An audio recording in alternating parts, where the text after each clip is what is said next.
টাপাজলি যিটো মূল ৰাস্তা কালামপুৰ সোৱাপুৰ আদি কৰি ৩টা-৪টা গ্ৰামৰ মানুহে এইটো ৰাস্তাতে সদায় চলাফিৰা কৰি থাকে। স্কুলীয়া 200 পৰা 250 মান স্কুলীয়া ছাত্ৰ ছাত্ৰী এইটো ৰাস্তাতে চলাফিৰা কৰি থাকে। কিন্তু অতি দুৰ্ভাগ্যজনক কথা, এই ৰাস্তাটো আজিলৈকে মেৰামতি নহল, নতুনকৈ বা এইটো ৰাস্তাৰ চেংচন হৈ বা মাটি এক সাজিও ইয়াতে পৰা নাই। গতিকে আমি এই অঞ্চলৰ সচেতন ৰাইজে ইয়াৰ আগতে বহুতবাৰ নিউজ কৰা হৈছিল, বহুতবাৰ আমি প্ৰতিবাদ জনাইছিলোঁ, কিন্তু আমাৰ ৰাস্তাটো তেতিয়ালৈকে ঠিক হোৱা নাই। গতিকে এইবাৰো আমি প্ৰতিবাদ জনাই আছোঁ যাতে আমাৰ এই ৰাস্তাটো অতি সোনকালে বিভাগীয় কৰ্তৃপক্ষ আহি তদন্ত কৰি এই ৰাস্তাটো সম্পূৰ্ণ কৰি দিয়ে। আৰু এটা দুখৰ বিষয় হৈছে যে এইখিনি জায়গা চাই আছে আপোনালোকে, এইখিনি জায়গাতে এটা কালভাৰ্ট চেংচন হৈছিলে। আজি 3 বছৰ আগতে আমি এইটো কালভাৰ্টৰ কাৰণেও আমি প্ৰতিবাদ কৰিছিলোঁ, কিন্তু 2 লাখৰ কিছু ওপৰত টকা আছিলে, কিন্তু তাৰে 25% টকা কিন্তু পঞ্চায়তৰ কৰ্তৃপক্ষই এই আত্মসাৎ কৰাৰ অভিযোগ আমি জনাইছোঁ, কাৰণ অলৰেডি আত্মসাৎ কৰিছে। তথাপিও আমাৰ এই কালভাৰ্টৰ কামখিনি কমপ্লিট হোৱা নাই। তাৰপিছত BDO আহিছিলে, নিজে আহি ইয়াত তদন্ত কৰি 20 দিনৰ ভিতৰত এই কামখিনি কৰাৰ কাৰণে অৰ্ডাৰ দিছিলে। কিন্তু অতি দুখৰ বিষয়, অতি দুখেৰে আমি আৱেগেৰে ক'ব লগা হৈছে যে আজি 3 মাহ প্ৰায় পাৰ হৈ গ'ল, কিন্তু আজিলৈকে নতুনকৈ এইখন কালভাৰ্টৰ কাম এতিয়ালৈকেও আৰম্ভ হোৱা নাই। গতিকে আমি সচেতন ৰাইজে এইকাৰণে দাবী জনাই আছোঁ, আৰু আমি আহ্বানো জনাম আমাৰ হিমন্ত বিশ্ব ডাঙৰীয়াক, আমাৰ চিএম ডাঙৰীয়াক আহ্বান জনাম যাতে এই কালভাৰ্টৰ এই কামখিনি পুনৰ তদন্ত কৰি আমাক এইখন ৰাইজৰ এই সম্পূৰ্ণ কালভাৰ্টৰ কামখিনি কৰি আমাক ৰাইজক উৎসাহিত কৰি দিয়ে যেন। আৰু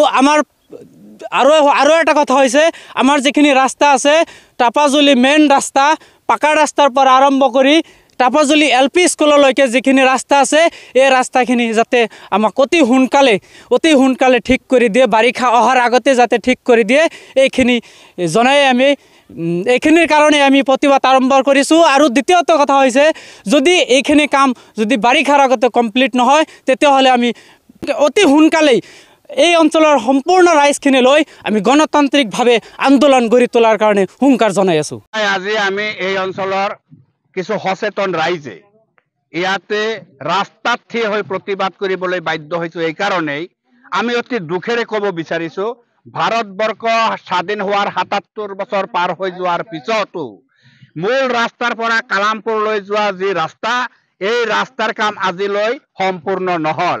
বাৰিষা অহাৰ লগে লগে এই অঞ্চলৰ নৈপৰীয়া ৰাইজ আৰু স্কুলৰ ছাত্ৰ ছাত্ৰীসকলে ক'বলৈ গ'লে 6 মাহৰ কাৰণে তেওঁলোকে একেবাৰে ঘৰত আবদ্ধ হৈ থাকিবলগীয়া হয়। এই অৱস্থাত স্কুলৰ ছাত্ৰ ছাত্ৰীসকলৰ লিখা পঢ়াটো ব্যাঘাত জন্মে।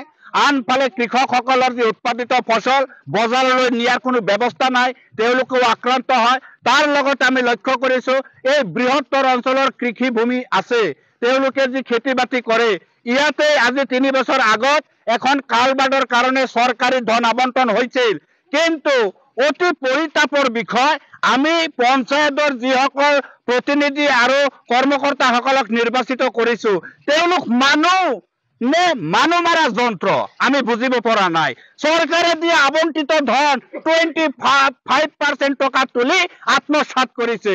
আমাৰ ৰাইজৰ পক্ষৰ পৰা যাতে এইটো তদন্ত দাবী কৰা হৈছে, বিভাগীয় কৰ্তৃপক্ষই ইয়াতে আহি তদন্ত কৰি পঞ্চায়তৰ সচিবক নিৰ্দেশনা জাৰি কৰিছিল যে 15 দিনৰ ভিতৰত ইয়াতে কালভাৰ্টৰ কাম সম্পূৰ্ণ কৰিব লাগিব।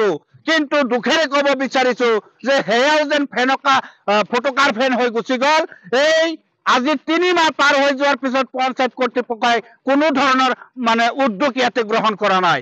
তাৰ লগতে আমি লক্ষ্য কৰিছোঁ, এই কালভাৰ্ট যদি নহয়, সময়মতে পানী যদি নিষ্কাশন নহয়, বৃহত্তৰ অঞ্চলৰ কৃষকসকলে সময়মতে শালি ধান ৰুব নোৱাৰে, আক্ৰান্ত হয়। আৰু নৈপৰীয়া অঞ্চলৰ মানুহ এনেভাৱে আক্ৰান্ত হয়, যি সময়ত আমি দেখা পাওঁ বন বিভাগৰ জৰিয়তে আইনগতভাৱে জংঘলত বসবাস কৰা পশুসকলক যি ধৰণে নিৰাপত্তা দিয়ে, এই নৈপৰীয়া অঞ্চল আৰু কালামপুৰবাসীৰ ৰাইজৰ ক্ষেত্ৰত সেই পশুৰ দৰেও কোনো নিৰাপত্তা চৰকাৰে দিব পৰা নাই।